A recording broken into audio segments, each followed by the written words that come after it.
বহুদিন নয়, ঠিক বহু বছর পর এরকম উৎসব মুখর পরিবেশ সৃষ্টি হয়েছে নির্বাচনকে ঘিরে।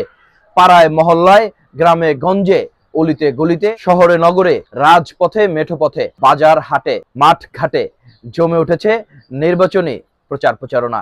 বিভিন্ন দলের বিভিন্ন প্রতীকের প্রার্থীরা মাঠঘাট হাট চষে বেড়াচ্ছেন, ভোটারদের দাঁড়ে দাঁড়ে ছুটছেন, ভোটারদের কাছে টানতে অবলম্বন করছেন নানা কৌশল, দিচ্ছেন বিভিন্ন প্রতিশ্রুতি। গণঅভ্যুত্থান পরবর্তী বাংলাদেশে ভোটারদের কাছে টানতে রাজনৈতিক দলগুলোর এই যে প্রতিযোগিতা, এই যে গলদঘর্ম হওয়া, এতেই বোঝা যাচ্ছে যে ভোট কতটা সুষ্ঠু হতে চলেছে। এবারের নির্বাচনে প্রধানতম দুই প্রতিদ্বন্দ্বী হচ্ছে বিএনপি এবং জামায়াত ইসলামী, যারা দীর্ঘদিন একসঙ্গে গাঁটছড়া বেঁধেছিল রাজনীতির মাঠে, একই সঙ্গে জোটবদ্ধ হয়ে সরকার গঠন করেছিল, আন্দোলন সংগ্রামেও একই সঙ্গে রাজপথে ছিল। একসঙ্গে থাকা সেই রাজনৈতিক দল দুটোই আজ প্রধানতম প্রতিদ্বন্দ্বী হয়ে উঠেছে ভোটের মাঠে। এছাড়াও জামাতের সঙ্গে রয়েছে এনসিপি, যেই এনসিপি গঠিত হয়েছিল জুলাই অভ্যুত্থানে নেতৃত্ব দেওয়া তরুণদের সমন্বয়ে।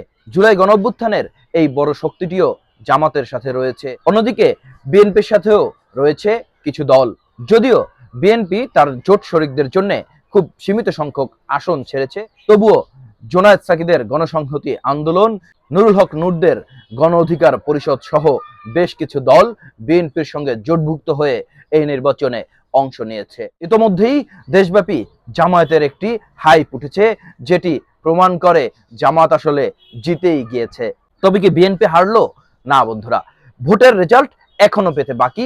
তবে পরিস্থিতি যেটি দাঁড়িয়েছে, বর্তমান সময়ে এসে জামাত যা পেয়েছে, জামাতের যে হাইপ উঠেছে, তাতে বলাই যায় জামাত বর্তমান সময় পর্যন্ত জিতে গেছে। বিগত দিনে এই জামাতের উপর দিয়ে কিভাবে নির্যাতনের স্ট্রিম রোলার চলেছে সেটি সকলেরই জানা। জামাতের বড় ফিগারগুলো, জামাতের মূল ফিগারগুলো, জামাতের প্রথম সারির নেতৃত্বকে ফাঁসিতে ঝুলিয়ে হত্যা করা হয়েছে। এছাড়াও জামাত শিবিরের অনেক নেতাকর্মীকে ক্রস ফায়ারের নামে, বন্দুক যুদ্ধের নামে হত্যা করা হয়েছে, গুম করা হয়েছে, জেলে গিয়েছে, যেটি বিএনপির নেতাকর্মীকেও করা হয়েছে, কিন্তু জামাতকে অনেক বেশি করা হয়েছে। জামাতকে শেষ পর্যন্ত নিষিদ্ধও করা হয়েছিল। জামাত আন্ডারগ্রাউন্ডে চলে যেতে বাধ্য হয়েছিল। জামাত আন্ডারগ্রাউন্ড পলিটিক্সও করেছে। জামাতের কোনোদিন পাড়ায় মহল্লায় জনগণের মধ্যে এরকম হাইপ ওঠেনি। জামাত প্রতিষ্ঠার পর থেকে ইতিহাসে এবারই হয়তো সবচেয়ে সুবিধাজনক অবস্থানে রয়েছে জামাত।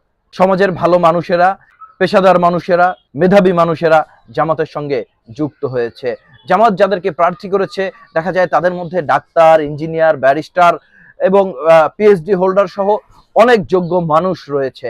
এটি জামাতের জন্য একটি পজিটিভ দিক হয়ে দাঁড়িয়েছে ভোটের মাঠে।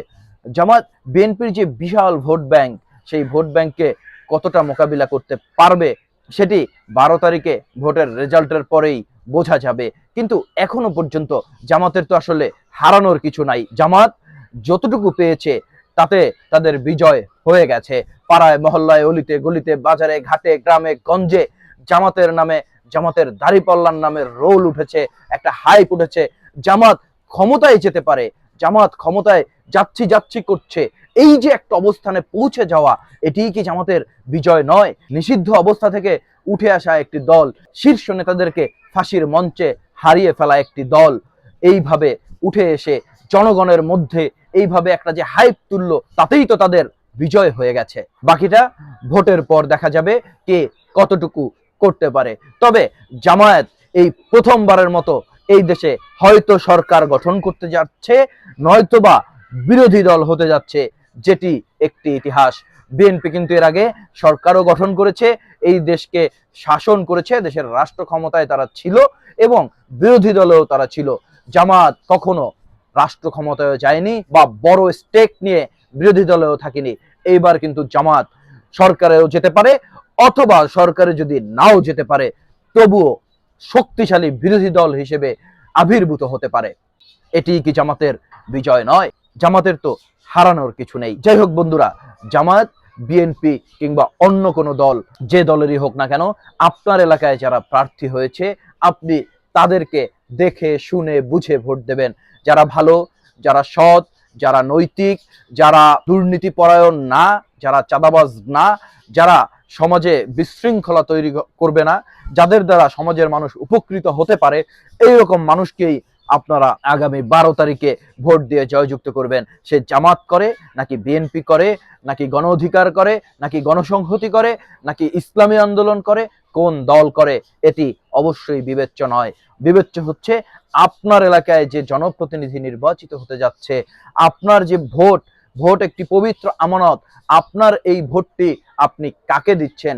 আপনার এলাকায় যারা জনপ্রতিনিধি হতে নির্বাচন করছে, দাঁড়িয়েছে এমপি পদে, তাদের মধ্যে সবচেয়ে যোগ্য ব্যক্তিটিকে আপনি যদি ভোট না দেন, তাদের মধ্যে সবচেয়ে ন্যায়পরায়ণ ব্যক্তিটিকে, সবচেয়ে সৎ মানুষটিকে, সবচেয়ে ভালো মানুষটিকে আপনি যদি ভোট না দেন, তাহলে সৃষ্টিকর্তার কাছেও আপনাকে শেষ বিচারের দিনে জবাবদিহি করতে হবে, এটার জবাব দিতে হবে। আর দুনিয়ায় আপনি যদি খারাপ মানুষকে ভোট দিয়ে নির্বাচিত করেন, তাহলে সেইটার কাফফারা আপনাকে পরবর্তী বছরগুলোতে অবশ্যই দিতে হবে। কারণ খারাপ মানুষরা কখনোই জনগণের পাশে থাকে না, খারাপ মানুষরা কখনোই জনগণের জন্য কাজ করে না। খারাপ জনপ্রতিনিধি যারা, তারা জনগণকে ব্যবহার করে, জনগণকে ব্যবহার করে নিজেদের আখের গোছায়, নিজের দলের আখের গোছায়।